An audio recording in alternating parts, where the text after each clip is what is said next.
अरे त्यांचं सोडून द्या तुम्ही, ते कोण आहेत? ते कोणी खूप मोठे नेते आहेत का? शिवसेना नेते संजय राऊत यांच्या नरकातील स्वर्ग या पुस्तकाच्या निमित्ताने सध्या राजकीय वातावरण चांगलेच तापले आहे.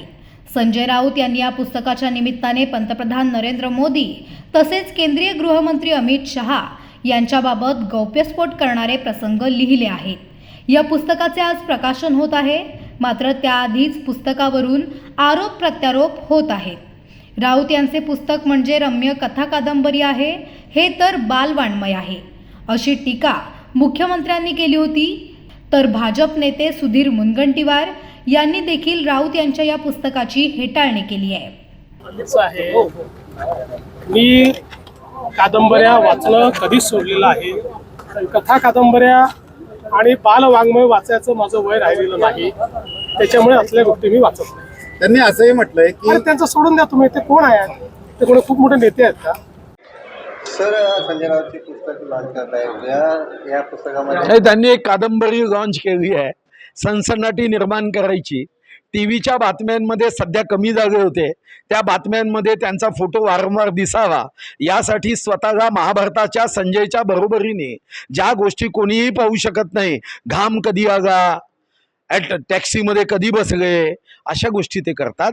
या अगोदरही 2019-24 ऑक्टोबरला जेव्हा भारतीय जनता पार्टीच्या 105 जागा आणि त्यांच्या 56 जागा आल्या, त्यांच्या लक्षात आलं की आता युतीचं सरकार येत आहे, तेव्हा ही मनामध्ये बैमानी जागी झाली आणि त्यांनी सांगितलं, एक पुन्हा कथा रचली की माननीय अमितभाई शहा आमच्या घरी आले आणि घरी येऊन यांना 2.5 वर्षाचं या ठिकाणी आश्वासन दिलं, अशी कथा रचली आणि त्या कथेच्या मागे गद्दारीनी काँग्रेससोबत ती गेले.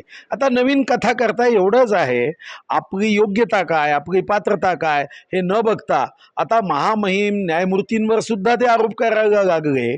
काँग्रेसचं सरकार असताना न्यायमूर्ती महोदय फक्त एका फोननी पलटायचे, असा त्यांचा एक नवीन शोध आहे. हा शोध कधी जगात लागला नाही.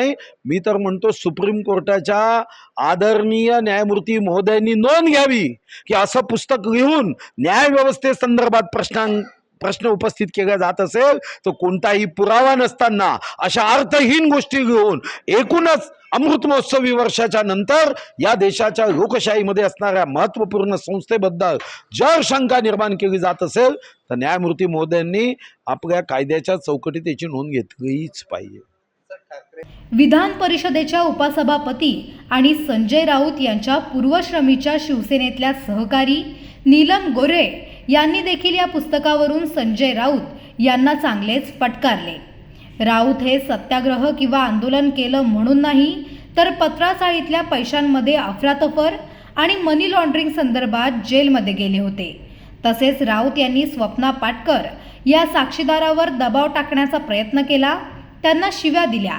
स्वप्ना पाटकर यांनी जर तक्रार दिली नसती तर संजय राऊत यांना पुस्तक लिहायला मिळाले नसते, असे म्हणत या पुस्तकाचे श्रेय स्वप्ना पाटकर यांना द्यायला हवे, असा टोला देखील नीलम गोरे यांनी लगावलाय. असे हे सगळे फोन वगैरे आपण ऐकायला आपल्याकडे तर काय करणं पिशाचं नाहीये की आपण त्यांचे फोन ऐकत बसणार. मला एक पहिली गोष्ट अशी वाटते की संजय राऊत यांनी कशासाठी ते जेलमध्ये गेले होते, तर कुठला सत्याग्रह केला किंवा कुठलं आंदोलन केलं, असं काहीच नाहीये. पत्राचाळीतल्या गरीब लोकांच्या घरांच्या पैशामध्ये त्यांनी अफरातफरी केली, मनी लॉन्ड्रिंग केलं आणि त्या सगळ्यामध्ये त्यांनी साक्षीदारांवरती स्वप्ना पाटकर यांच्यावरती त्यांनी दबाव आणला, धमक्या दिल्या, म्हणून त्यांना कोर्टाने दखल घेऊन त्याच्यावरती मनी लॉन्ड्रिंगच्या केसमध्ये ते त्या नरकातल्या स्वर्गात गेले होते, तिकडे जे गेले होते ते. त्यामुळे त्यांनी आपण खूप मोठे स्वातंत्र्यवीर आहोत अशा आव्हानून जे काय त्या निमित्ताने सगळं ते बोलतायत, तर ते मला असं वाटतं की एक TRP मिळवून आपणच सर्वश्रेष्ठ नेते आहोत ते दाखवण्याची त्यांची ती धडपड आहे. ते जे काय बातम्या सांगतायत किंवा घटना सांगतायत त्यातले व्यक्ती जे आहेत सगळे, मग ते मोदी साहेब असतील, अमित शहा असतील, स्वतः शिंदे साहेब असतील, हे सगळे सक्षम आहेत. त्याच्यामधलं काय करायचं काय नाही या संदर्भामध्ये ते स्वतः बोलू शकतात काय करायचं ते. परंतु माझं म्हणणं असं आहे की या पुस्तकाचं आणि प्रिंट मीडियानी फार कमी प्रसिद्धी दिलेली आहे. आणि मला काही लोक म्हणाले होते की संजय राऊतांच्याबद्दल तुम्ही बोलताय पण तुमचं कोणी छापणार नाही, असं मला एकानेच वॉर्न केलं होतं. आता जालन्याला मी बोलल्यावरती जालन्याला बरंचसं छापलंय तिथल्या लोकांनी, परभणीचे पत्रकारही मुक्त आहेत, श्रीमंत पाने वगैरे लोक इथे तुमचे सगळे स्नेही आहेत. त्याच्यामुळे जे सत्य आहे त्याच्यामध्ये मी असं स्पष्ट म्हणेन तुम्हाला की त्यांनी जे केलेलं पुस्तक आहे ते कशामुळे, तर ते स्वप्न पाटकरांना तरी श्रेय दिलं पाहिजे. एवढ्या त्यांनी भवरून शिव्या दिल्या त्यांना, मग त्यांनी तक्रार केली. जो माणूस महिलांच्या संदर्भात ही भूमिका घेतोय, मनी लॉन्ड्रिंग करतोय आणि परत हे सगळे राजकीय दृष्ट्या ते कुठे एका पक्षाच्या मध्ये महत्वाच्या पदावर आहेत, त्या महत्वाच्या पदावरून संपूर्ण त्या गोष्टीचा उपयोग करून घेत आहेत ते स्वतःच्या पुस्तकाच्या प्रमोशनसाठी. आणि तासन तास ते सगळं दाखवलं जात आहे. खरं सांगायचं तर याच्यामध्ये जनतेला काडी एवढा सुद्धा रस नाहीये, परंतु कुठेतरी TRPच्या खेळामध्ये मीच कसा सर्वश्रेष्ठ आहे हे दाखवण्यासाठी त्यांचा हा प्रयत्न आहे. संजय राऊत यांच्या या बहुचर्चित पुस्तकाचे आज प्रकाशन होत आहे.